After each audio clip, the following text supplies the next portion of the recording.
mwezi mulamba nga babbinkana ebibuuzo nga bibalumba ng'obusaala awatali ngabo gye binaggweera ng'alina omutwe ogukize ku banne akuulise n'ekyapa ky'ettaka byonna ku Lugonvu's Show olyoka olaba ensiitaano.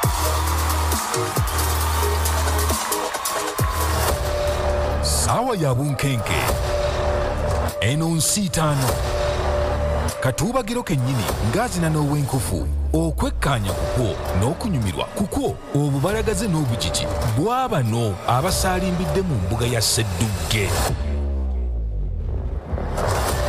Sseddugge wa 2021 ku Lugonvu's Show kyapa kya ttaka. Okay, olunaku lwakubiri ennaku z'omwezi 14 omwezi gwa December ntenvu omwaka 2021 nkwaniriza ku Lugonvu's Show n'enkobozi okubanga otwegasseko mu Sseddugge wa 2021 ku Lugonvu's Show kyapa kya ttaka.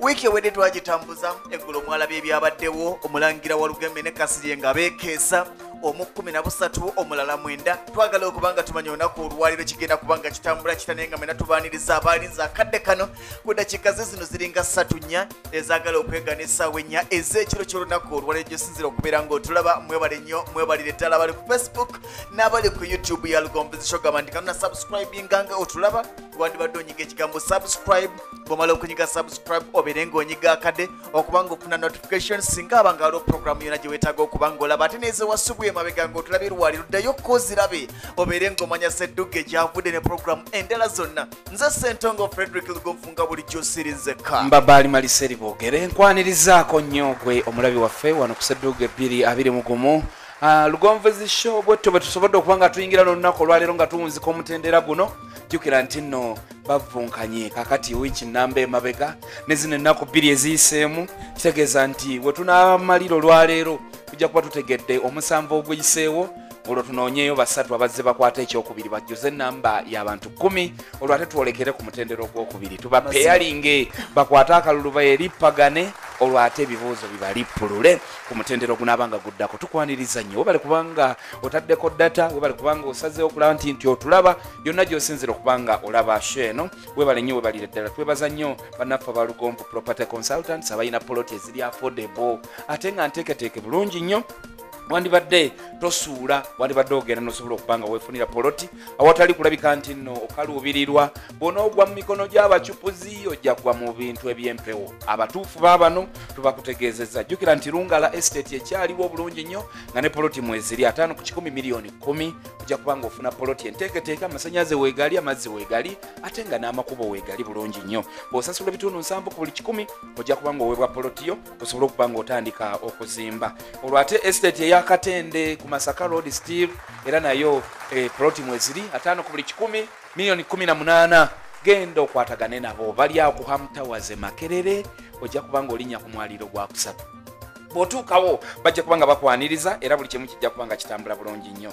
Bw'onooveeyo ng'omaze ofuna polotiyo genda mu Balwengo General Hardware Katende okwasaganya ebyokuzimba jjukira nti balina n'enkola ey'okugulawo akawunti n'ogenda ng'ossaako mpola ssente oteekako mpola ssente bwe ziwera oluvannyuma lw'emyezi gigyo gy'oba weewadde weewe target ogambe nti myezi 6 nja kuba nsevinze ssente zijja okusobozesa okuba nga nzimba mu poloti yange gye nagula mu Lugonvu Property Consultants. Bw'omala ozziwa okuba nti materials zifunye na buli kimu kyonna okiyina noonya omuzimbi gw'olina okwekwata be bannaffe aba Focus Construction abagenda okubanga bakulungamya okuva ku kukubira pulaani ey'omulembe y'ekizimbe kino bakubulira nti kakati wano okusinziira ku poloti bwe yakula weetaaga kubanga ossawo ennyumba bweti ne bakubalira ennyumba gye weetaaga ne ssente ze weetaaga okuba ng'ogimaliriza paka waggulu. Omwami Lubega Ddungu Peter owa Focus Construction akulindiridde basangibwa nateetaawo tugamba nti bwekukata Focus Construction bigenda kubanga bitambula bulungi nnyo nyene ddala. Ate bw'omala okuzimba emabbali awo saawa ebiyumba mwogenda okulundira enkoko ogende bannaffe balubwama local poultry breeders ezo z'enkoko ezitagwebwako katale okiraba bulijjo abantu balunda eziryawo ezeefaananyiriza kati gwe genda bakuwerako breed ey'enkoko ate ng'ekula bulungi nnyo bakubuulira endabirira yaazo n'engeri gy'ogenda okuba ng'oziriisaamu si balala balubwama local poultry breeders.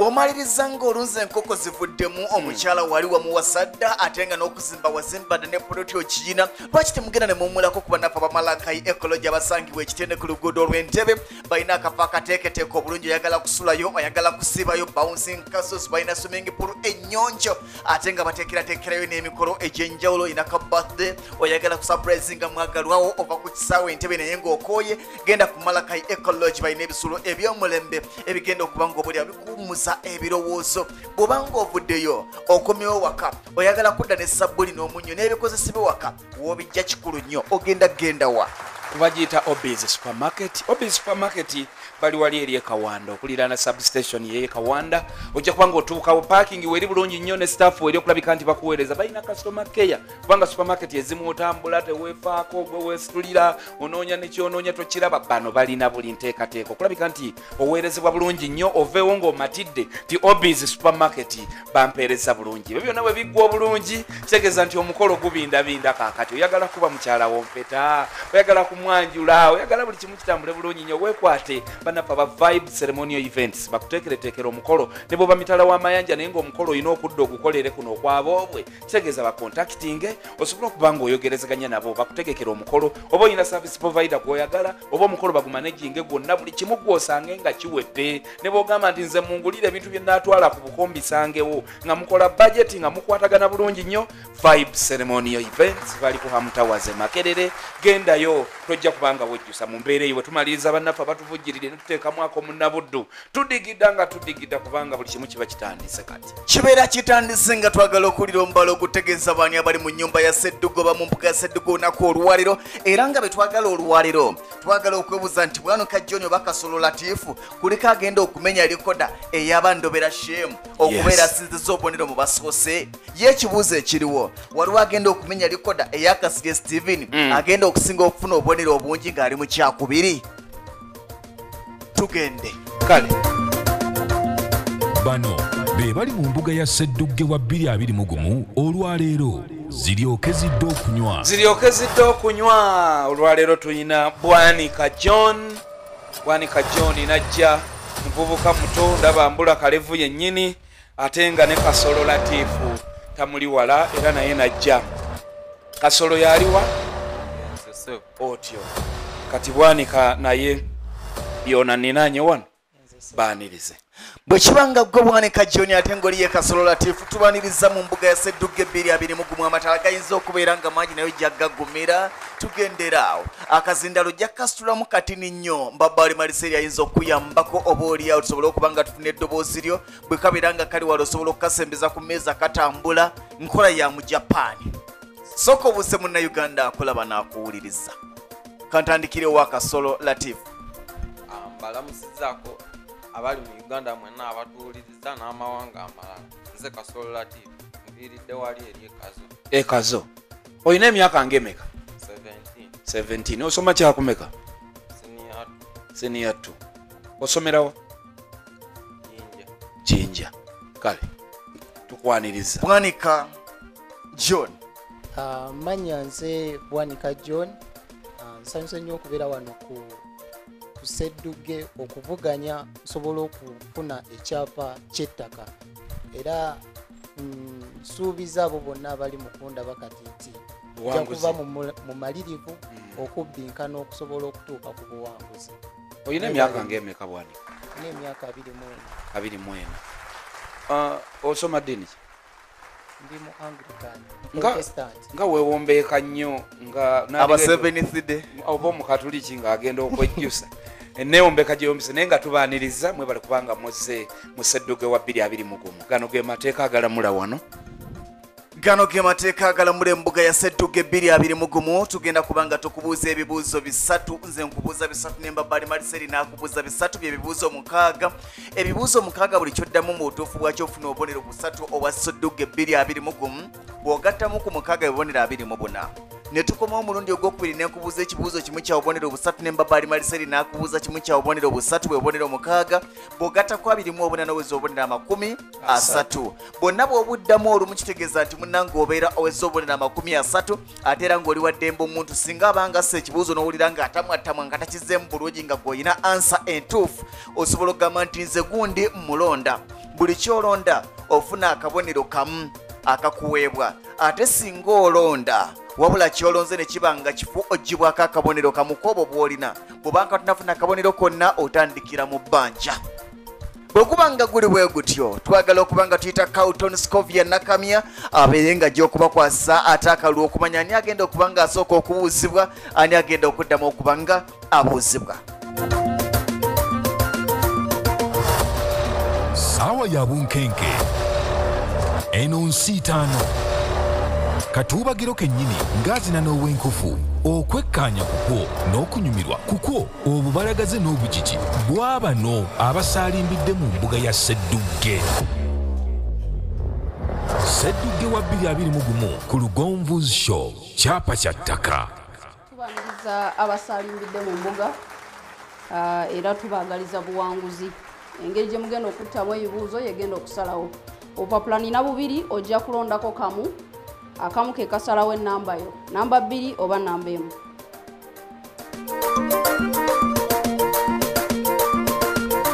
Otyo. Latifu. Namba 2. Olwani ona. Bwanika n'oba mu namba 1. Bwanika weewombeeka nnyo. Mpisa nyingi. Naye ekyo tekikuwonya. Teweewombeeka. Kibuuzo era kijja n'obusagwa bwakyo. Kubanga owombeese n'eddoboozi towombeeka bwongo. Bwe kibanga bwanika yakutte ennamba 1 gwe tugenda okusookerako kubanga tubunjavunja n'ebibuuzo by'embuga ya Sseddugge 2021 era nga gy'okoma okubiddamu n'okutangaza emikisa gy'okubanga owangula ekyapa. Bwanika. Sseddugge wa 2021 ku Lugonvu's Show kyapa kya ttaka. Bwanika. Walifu y'olulimi Oluganda kyenkana ye walifu y'olulimi Oluzungu okujjako ennukuta 2 zokka eziri mu walifu y'Oluzungu naye ng'ey'Oluganda teziriimu. Zino ennukuta 2 mpaaka emu. Saba kunzirira musebo. Walifu y'olulimi Oluganda kyenkana ye walifu y'olulimi Oluzungu kyokka mu walifu y'Oluzungu waliwo ennukuta 2 z'otalisanga mu walifu ya Luganda. Zino ennukuta 2 eziri mu walifu y'Oluzungu nga mu y'Oluganda teziriimu ze ziriwa walifu ogitegedde waya kyahama bapalala yes eyo mpaaka emu tulina muccu ate endala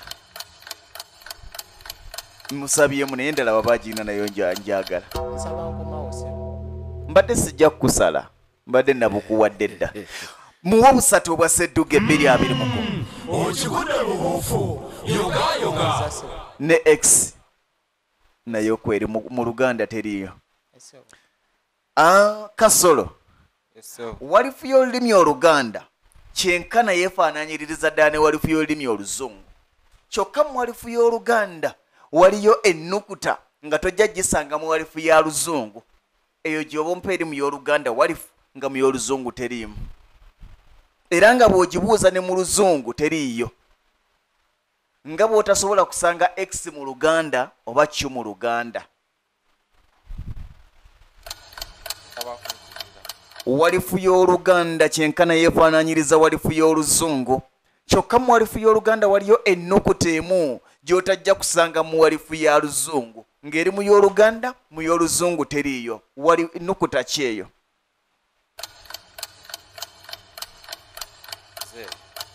Z mu Luzungu teriiyo. Mulonde tuwulire Bwanika.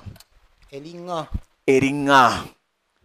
Kamu akalina Sseddugge. okigudde bubuufu yogayoga. Tugende mu maaso ne tugenda ewa Bwanika. Bwanika studio zino zisangibwa kumpi ne Makerere University. Tuli ku kizimbe gali kwoleka endabirwamu enjereere ekya Ham Towers. Makerere University waliyo giyiseeko n'ogimanya bulungi? Si nnyo naye oyina okuba nga bino obimanyi. Bw'oba ng'olaba TV nga BBS bino olina okuba nga obimanyi. Ani Vice Chancellor wa Makerere University? Nsaba kunziriramu mukama wange. Biri byonna mbadde njagala kumanya just Vice Chancellor wa Makerere University.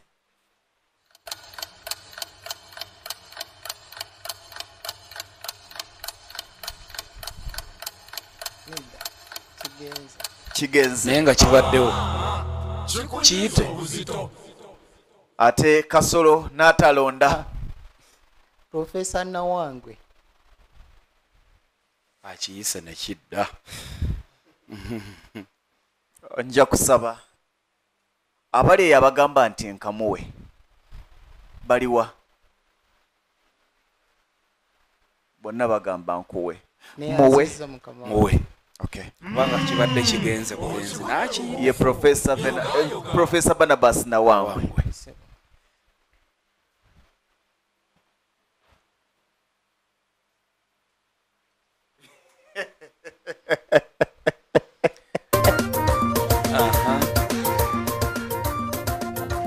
tugenze wa Kasolo Sseddugge wa 2021 ku Lugonvu's Show kyapa kya ttaka. Kasolo ono yaliko Vice Chancellor wa Makerere University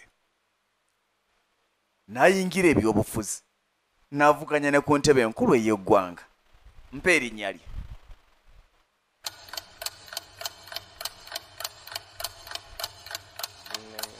kiganye kikulemye ng'ogezezzaako oba okitadde buti kigende kityo akitadde ne wabanga ne Bwanika talonze Bwanika londa ekyo akaama k'ennaku by'omusajja ono ye yabadde ansa era mbadde sigenda kibuuza nga nti ansa njogedde Kaatoni wagiwulidde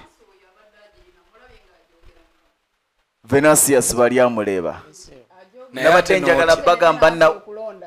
njagala bagamba Nawangwe nensoka ansa nembanga ajogedde temumuwa kabonero ne tugenda mbuzayo kimu kimu ye Professor Venasius bali amuleeba yali Vice Chancellor ne yesimbawo ku bukulembeze obw'eggwanga kwali kwa 2016 bwe mbaseerabidde tugende wano okay tugende wano ngenda wani ababaka ba Parliament Seggirinya ne Ssewanyana babadde bakabya bannayuganda amazigo olw'embeera gye babadde bayitamu era abangi nga beebuuza nti balamuzi ki abatalina kisa abalaba abaana b'abantu nga balajjana balwadde baweddeyo ne batabawa bondi bagende bejjanjabe emisango egyabakwasa saagala giwulira njagala kuwa linnya ompe gye bakiikirira tutandike ne Alan Ssewanyana akiikirira Makindye West Muhammad Seggirinya akiikirira Kawempe North tugende ku okay mumuwe busatu tugenze wa Latif Kasolo Latif damu kino mu kuvuganya okubwa speaker mu Parliament eno gye tulimu olwokano lwalimu ab'enjawulo naye mu baalimu kwe kwali naye yagira ku ludda oluvuganya gavumenti abodde oluvuganya gavumenti baleeta omuntu waabwe ng'alina n'ekibiina mwava era nga mumalirivu agamba nti ŋŋenda kuwangula omuntu oyo bw'omumpa n'ompa n'ekibiina kye ŋŋenda kuwa obwa Sseddugge busatu oyo bamuyita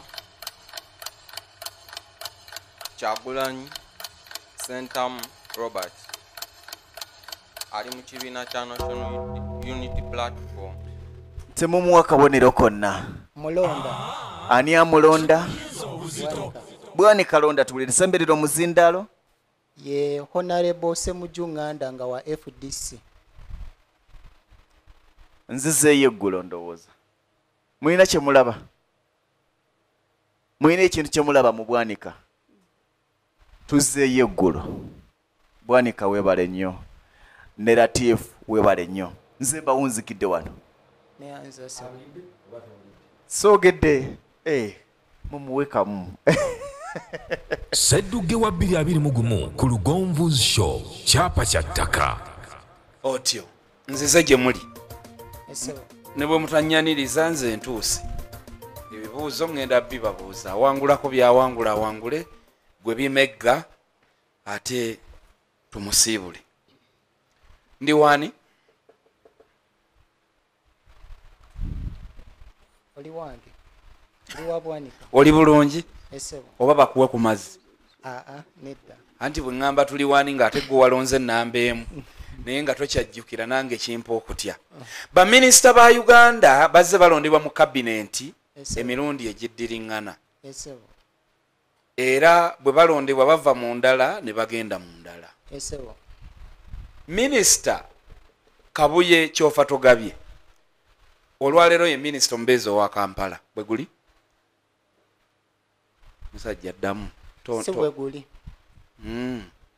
bwe guba si bwe guli minisita waaki siyina bukakafu naye nga si bwe guli. Kale nze kankubuuza ekibuuzo kuba ekyo si bwe kibadde mbadde mmanyi nti naawe omanyi nti ye minisita omubeezi owa Kampala naye bw'oba ekyo tokimanyi sikakasa nti kye ngenda okubuuza onookiddamu. Mwami Kabuye Kyofa Togabye okujja mu minisitule eyo gy'alimu eya Kampala gwe gy'otamanyi nti gy'alimu yava mu minisitule ki? Kinyinze sebo. Kyakuyinze dda ntandikwa era gusinze nze okumalayo. Kasolo Latifu olonda? Nedda. Okay. Teyalina minisitule we mulundi gwe ogusoosa okulondebwa ku bwa minisita. Ndi wani? Kasolo Latifu. Honorable Minister John Kirizasto Mingo ye minisita omubeezi ow'amatendekero aga waggulu bwe guli oba naawe ogenda Ghana okujja mu minisitule eyo okulondebwa mu minisitule eyo ku kabineti eno gye tuliko yava mu minisitule ki?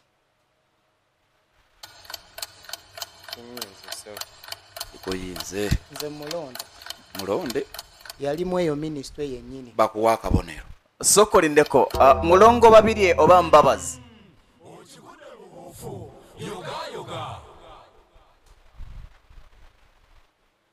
Mulongo babiri oba Mbabazi? Mutufunire emitwalo ebiri.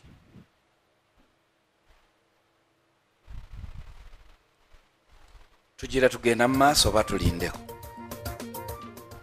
Tugende mu maaso. Ndi wani?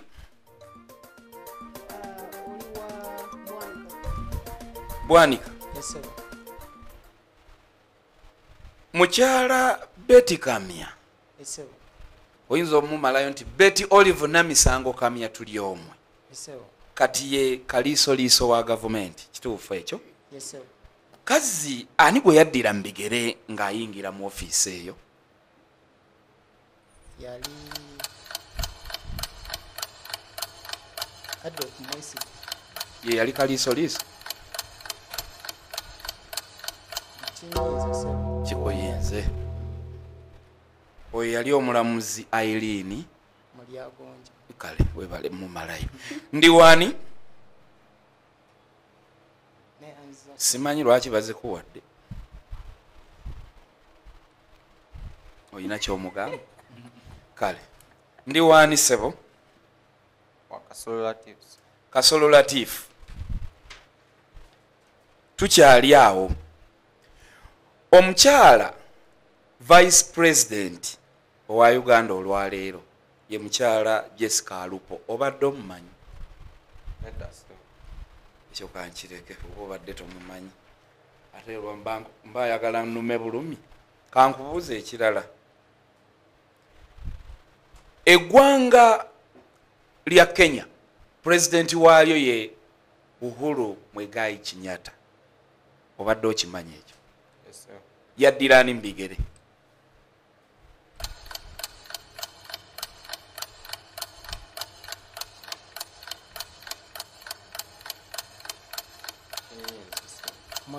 Londa. Mwai Kibaki. Bakuwa akabonero. Scorpion ndiwo. Aha, alonze.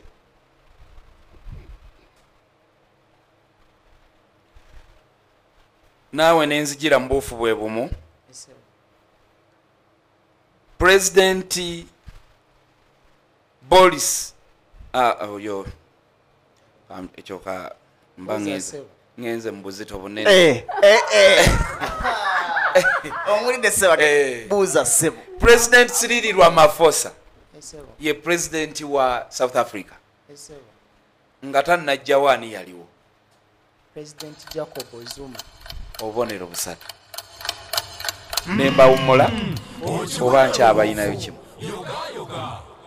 Oli akyalinayo kimu. Okyalinayo kimu? Oli. Kasolo. Ekisembayo. Kasolo. Naawe kankuwa ekikyo. Emerson Munangagwa. Omumanyi? President Felix Tshisekedi. Omumanyi? Kale butamanya tebujja kugisaako musango. President Felix Tshisekedi ye president wa DR. Bwekiri? DR Congo manyi bwe liggwayo? Liggwayo litya? Sembera ku muzindaalo. DR Congo gwanga naye liggwayo litya? DR Congo.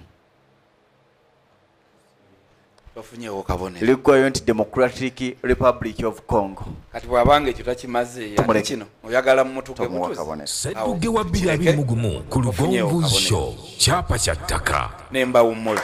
Hawton bya nakamyense erindiridde okubanga tumanya butya ba Sseddugge abali mu mbuga ya Sseddugge ababiri bwe bayimiridde ku lwaliro. Twatandise tubuuza nti kubano ababiri Kasolo Latif ne Bwanikani John. Ne Bwanika John.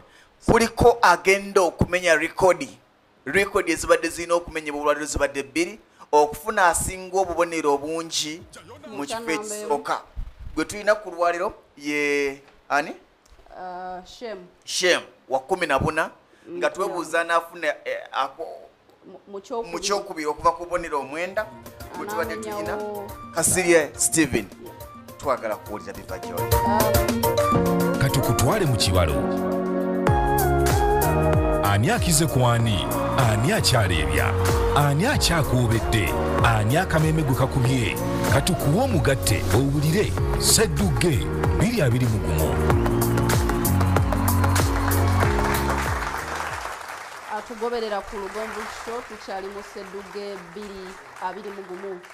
Akadde kano njagala obategeeza nti buli lukya twongera okubaako ekipya kye tulaba. Buli lukya waliwo amenyawo munne nti ekyenjawulo olwaleero mu muteeko ogusooka ogw'ebibuuzo olwedde tulina omuntu ayakasinga bonna ku round 1 ey'ebibuuzo buli akajja mu mpaka zi obubonero bw'okoze mu round y'esooka obubonero bwakoze mu round y'esooka businze obubonero obwabadde asinga mu round 2 zonna. Yes, kati kambasomere. Bwanika John mu kitundu ekyasoose ekya Lugonvu ebibuuzo 3 byonna yabituuse. Kyokka yalonze munne ebibuuzo ebirala 2 n'afuna akabonero kamukamu n'aba n'obubonero 11. Kasolo Latif yange yokka eyo yokka. Kasolo Latif nina kati bakwade emitwalo emeka soko oleteeko ogumu ogwo atozi mujjeko nedda kati ninyo zino zisooke zidde wano lwakutujooka n'abiraba oluvannyuma.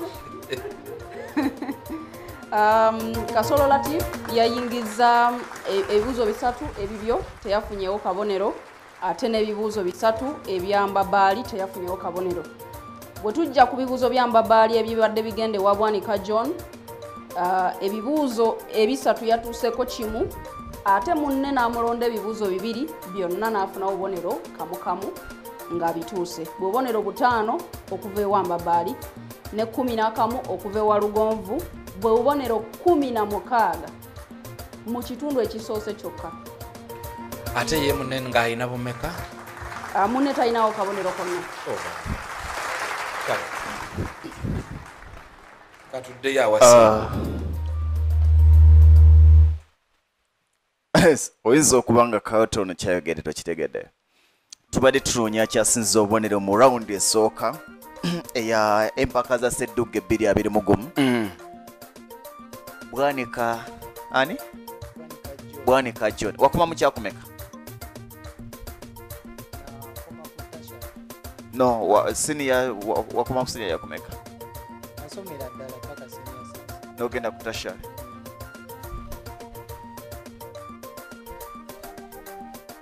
Lwaki tebakuwa ku gavumenti? Ye gavumenti yaba Carlton. Tugende mu kitundu ekyokubiri.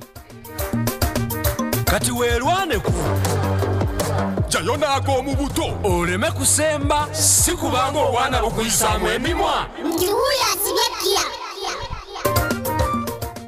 Okay, webale nnyo webalire ddala wano tugenda okubanga tutandikira olunaku olwaliro ntandikira wani ewabwanika sebo bwanika ngenda kutambula bwenti esebo obuufu bwange bugenda kuba bwangu esebo ngenda kumenya abantu okuva kwaliko ng'ombuulira gwe yasikira esebo aliko kati ye Jacob Olanya esebo yasikira ani yasikira honorable right yogera amanya ebitiibwa bireke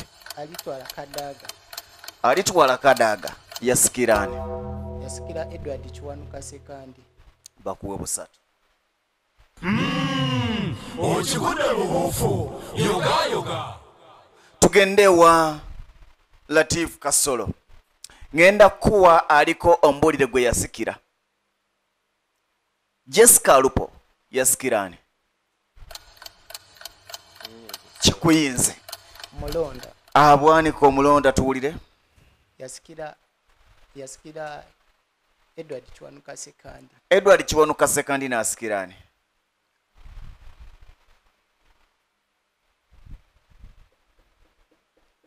nsaba nkomaawo sebo siwe kijja okutambula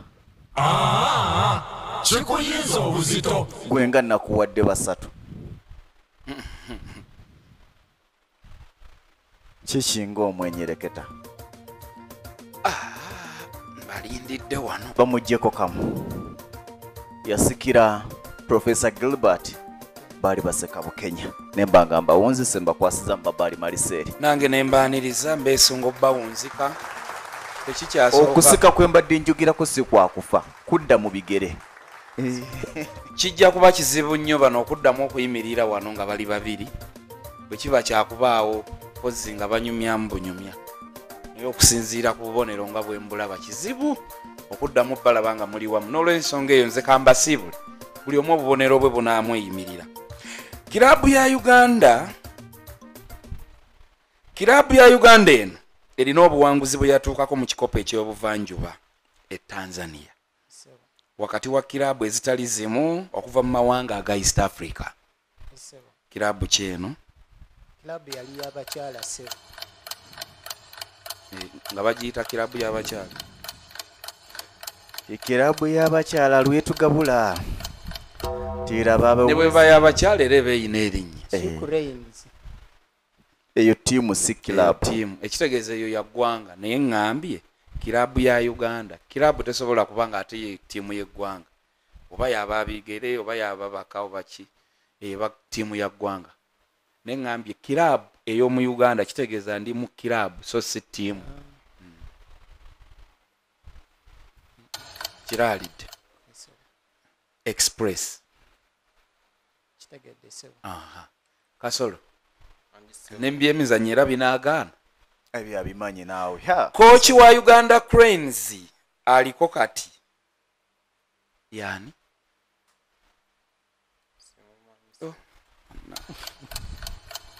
kiki nembawummula kikuyinza obuzito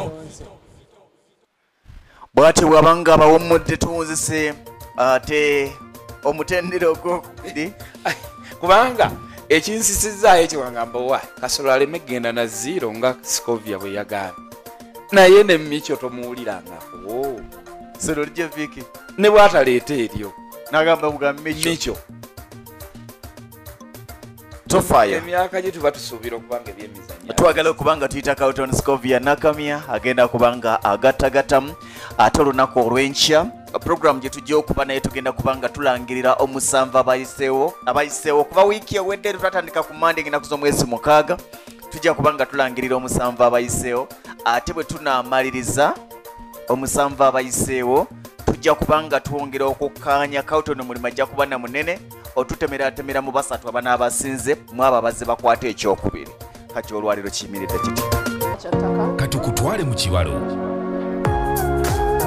ani akize ku ani akyaleebya ani akyakuubedde ani akameme gwe kakubye katukuwa omugatte owulire Sseddugge 2021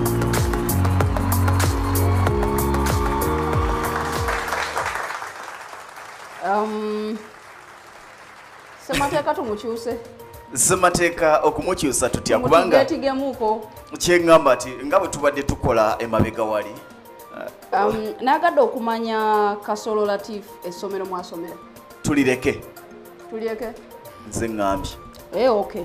Tulireke. Kasa tutegedde nti jinja. Subject ki esinga okwanguyira ng'osoma? Okubala.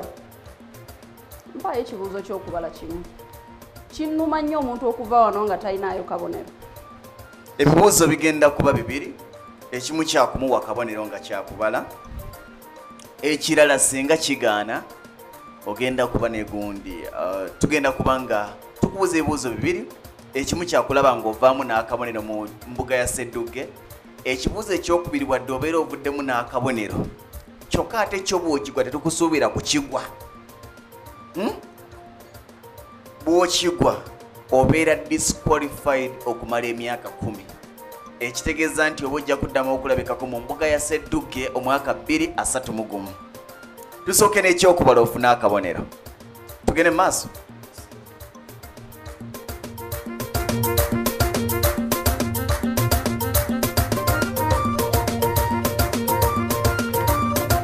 Sseddugge wa 2021 Omvuzi Show kyapa kya ttaka. 0 wandiika 0 yawulako emu okubiseemu 2 0 minus 1 times 2 plus 1 0 yawulako emu okubiseemu 2 ogatteko emu ziba 2. Tukolemu embala eyaffe ennyangu. 0 bw'oyawulako emu ebeera 0. I mean negative 1. Negative 1 times 2? It is 2. 2 plus 1? Tukibaze bulungi? Kitubalire. Saze mbalo. 0 minus 1. 0 minus 1 nefuuka Negative negative 1. times 2 tufuna negative 2 plus 1 netufuna negative 1 osasulako ebbanja limu. Negative 1. Kiganye. Kati tubuuza ekidisqualifying sa oba ekikuumiramu n'ojja omwaka ogujja nga weetegese. Tugende? Ntunuulira maaso. Omanyi togenda kuwandiika. Mbuulira bubuulizi mannya gange gonna 3.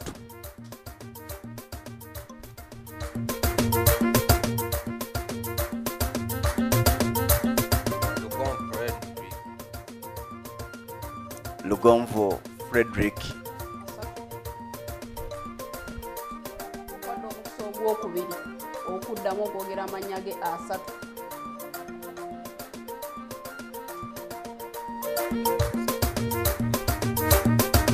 Sseddugge wa 2021 ku Lugonvuzi Show kyapa kya ttaka. Nze Ssentongo Frederick Lugonvu. Buli lwe mba ntandika programu ndyogera. Sigakyamyangako ne ntandikira waggulu. Nga tandika nti Ssentongo Frederick Lugonvu. Abamu babuzaabuzibwa Frederick ne bampita Patrick. Nandikkiriza nenga nti ndowooza nze ayogeza ebirimi. N'otalekayo linnya lya kika kyange se. Muganange Kasolo Ligan? Ligan? Latif. Kasolo Latif. 231. Owokubiri afunye Bwanika tomuwadde. Bwanika mbadde mwerabiri.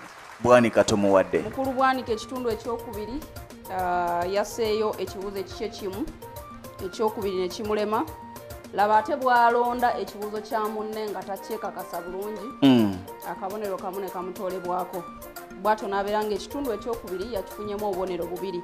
Bwe tugattako 16 bwe yafunye waggulu wali bwe bubonero 18. Bwanika kimufuula asemberera okubeera Sseddugge akyasinze mu luvuganya olusoose. Singa kibadde nti empaka za Sseddugge 2021 ziggwera wano, Bwanika John gwabadde Sseddugge wa 2021 era ekyapa kibadde kikwasibwa ggwe, naye tukyatambula. Biyinza okuba nga weeyise olwaliro wangu ate enkyanga wayinza okuzibuwala, banno bw'ogenda okusinkana ne wayite wangu oyiseewo ogenda mu luvunkana oluddako. Nja kusaba banaffe aba Obis bwe kiri Obi supermarket balabikeko bano babawe ebiteretebwa byabwe okubasiima okulabikako wano.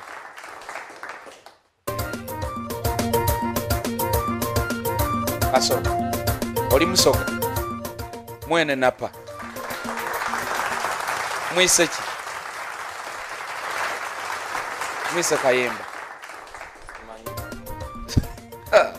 kiki pangudde jangu wano wamma Obi kiki ata olusoga Kika. oba gwabadde ayogera omwise kitegeeza nti weddira ki oba osibuka mu kikaaki omwise ki takyekakasa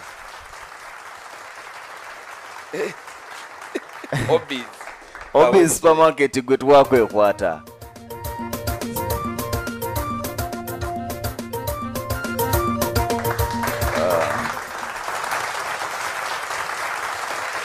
Bwanika oli mufumbo, kansabe Mukama akuwa omukazi omugezi nga ggwe.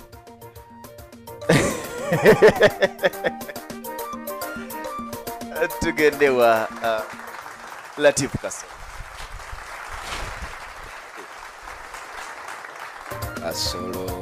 Mwebale nyebalire ddala, nja kwebaza nze lwa kintu kimu, bakiyita butenyooma.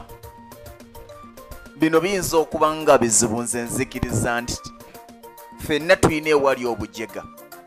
Nsobola okusanga ng'oli mubazi oba ng'oli makanika ate ng'oli mulungi. Era nja kusaba onaba ng'okyali mu bazadde bofuba nnyo bakuzuule oba gwe weezuule obagambe ky'osobola. Buli muntu alina ewali obujega bwe. Profesa bw'omusanga ng'akalakala n'emmotoka ng'ayambadde obusuuti na buli kimu ne briefcase, yeerabira nti bwefa agitwalira mwana wa P5 n'agikanika. Buli muntu alina ewali amagezi ge. Kigenda okuyamba okuwangula ensi eno kiri kimu, kwe okutuula okuzuula ewali amagezi go, amaanyi go. Bw'onaazuulawo ogenda kubeera w'amaanyi nnyo, era tujja kukukyaza ku Lugomvizi Show oba ku Lugomvu TV maaso eyo nga oli omu ku basinga mu Uganda okola ekyo n'abaweezuddemu. Webale muganda wange, webalire ddala. Ekitundu ekisooka ekya Sseddugge 2021 bwe kiri bwe kitambudde, Carlton Scovia n'akamya twagala okuba ng'ojja okutuwa analysis olunaku olw'enkya. Tujja kubeera wano, programu yaffe tejja kuba mpanvu kubanga bangi abantu badde banyuka leeti. Enkya tujja kukozesa eddakiika nga 10-15 okubalambikira baani abayiseewo n'ababeegaseeko okuweza omuwendo ogw'ekkumi. Yes. Carlton, olwaleero olulabye bulungi? Olwaleero ekisooka level 1 wene nze ng'omuntu ensomeseza ekintu kimu. Tosobola kujajinga muntu kusinzira ku first impression. Kundabika ye.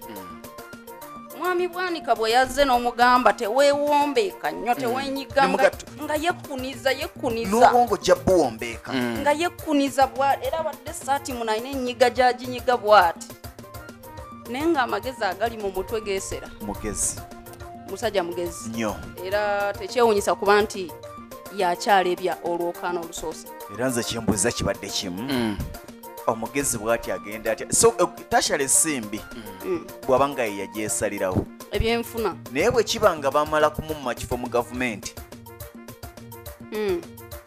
Oluusi emboozi eyo tetugimanyi mu bulambulukufu bwayo. Omwana oyo ayinza okuba nga mugezi naye amasomero galina engeri gye gataataaganya abaana nga bagenda okukola ebigezo by'akamalirizo.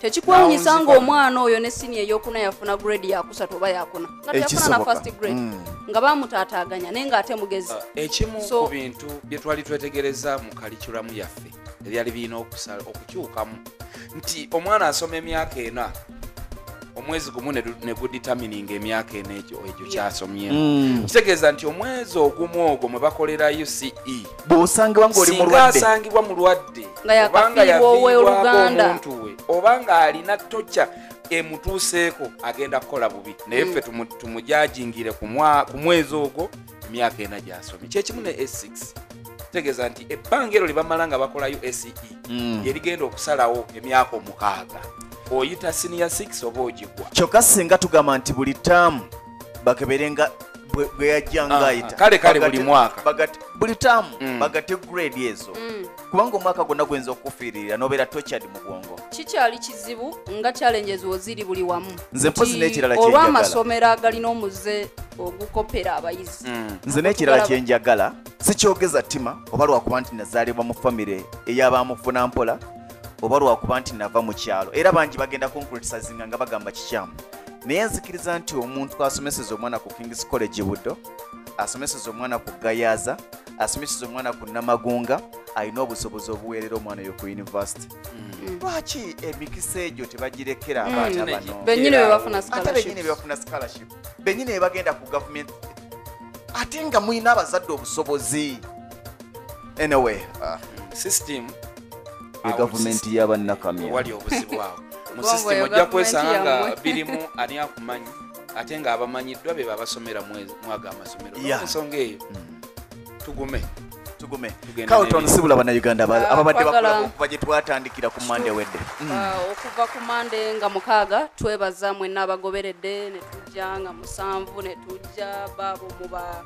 yasooka okubeera disqualified Muyanda Regan ne tujja huyo ku Kasolo Latif owokubiri okubeera disqualified kino kirage abagenda okujja oba okudda ku level eddako nti mwetegeke kimala kino nkyogera buli shongegwa nti weteeketeeke ekimala abaana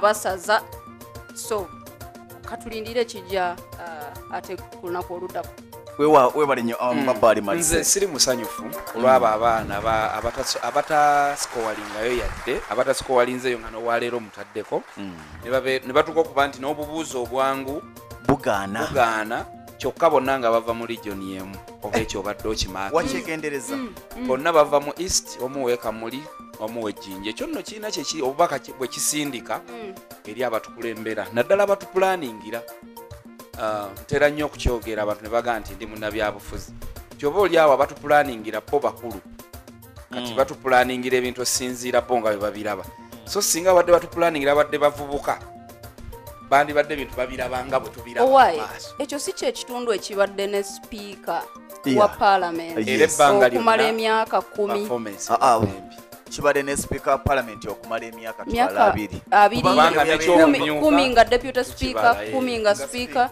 omwana ono nga tanazali actually bonna disqualified nga tebanazalibwa priorities zibadde ngawa si buzibu bwe ate awo kumpi awo Jinja woyogerako ne Kamuli mu town no mu kitundu kyavanga priorities zibadde ngawa ng'omuntu omukulembeze wesitulangako n'ogenda gye bayita ekidera oba ebuyende eyo wansi eyo genda gavumenti mutaase Busoga region mu education tetumanyi n'ebyenfuna tetumanyi bwe tudda mu byenfuna era kyekibaleetera okusoma obubi kyekibaleetera kubanga ebyenfuna bikajjo kunoonya sente ate ebikajjo bikyali kaagula nga loole ya mitwalo 7 ate ng'olina okuba ne license tubazze kubaganya byabufuzi abamu bwe twogera ku byobufuzi abamu balowooza nti twakyawa nnyo kuba toki mu ggwanga naye nze kino kankibagambire wano abatukulembera ffenna tetwagala kukulembera ffe mutuwe saavisi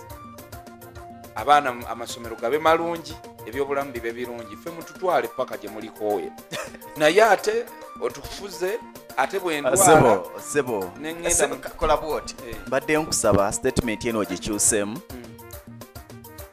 kigambo kyogera nti ffe mututwale paka gye tunakooye gamba nti nze muntwale kale nze muntwale paka gye mulikooye naye nga mmanyi nti mu nsawo saasuzizza mutwale naye bwenkedde ng'omwana mulwadde agenze mulaga jjanjabiddwa zeekanga mulamu nze kanoonya ekyokulya naye saasuzizza ssente mwana mulwadde ne mu ddwaliro teriyo bujjanjabi kitegeeza mwagala afe nange nfe nze Ssentongo Frederick Lukomvu tubadde ne Carlton Scovia Nakamya nga tulina embabali malise tuwuze olunaku olwalira ekitundu ekisookedde ddala oba omutendera okusookedde ddala olunaku olw'enkya tujja kubeera ffenna mu studios. Carlton Scovia Nakamya ajja kubeerawo, tujja kwegattibwako mbabali malise eri nange kenyeni okwongera okutaganjula n'okulaba butya omutendera ogusoose bwe gwatambudde, alina okulaga baani abayisewo ogenda ku mutendera ogwokubiri era baani agenda ku mutendera ogwokubiri nga bayitidde mu kisooka n'abasatu abasinze bannaabwe mu kifo ekyokubiri abagattiddwa kuba n'okuweza abantu 10. Ate ku lwokuna tugenda kuba nga tudda mu butereevu ku mutendera ogwokubiri ogwakaasammeeme. Nze Ssentongo Frederick Lukomvu mbaagaliza birungi byereere, mubeere bulungi, mweraba. Sseddugge wa 2021 ku Lugonvu's Show, kyapa kya ttaka.